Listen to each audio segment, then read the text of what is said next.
علیکم رحمۃ اللہ۔ جی میرے پیارے بھائی، سوال آپ کا ہے، عمرہ کرنا تھا، میقات سے احرام باندھے بغیر حاجی صاحب مکہ پہنچ گئے، اب کیا کرنا ہوگا؟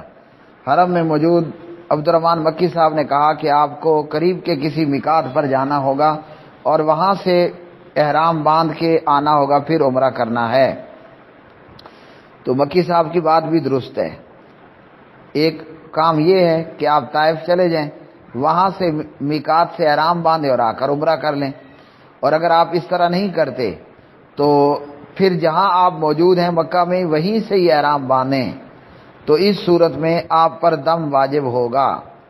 اگر آپ اسی جگہ سے احرام باندھتے ہیں جہاں آپ حدود حرم میں موجود ہیں یا میقات کے اندر جہاں موجود ہیں، تو پھر آپ پر دم واجب ہوگا، کیونکہ میقات سے آگے آ گئے تھے اور آپ کا عمرے کا ارادہ تھا۔ دم کیا ہے؟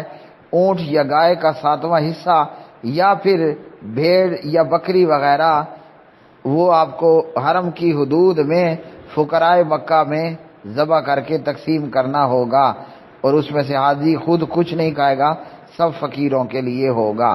یہ ہے میقات سے بغیر احرام کے گزرنے پر کفارہ۔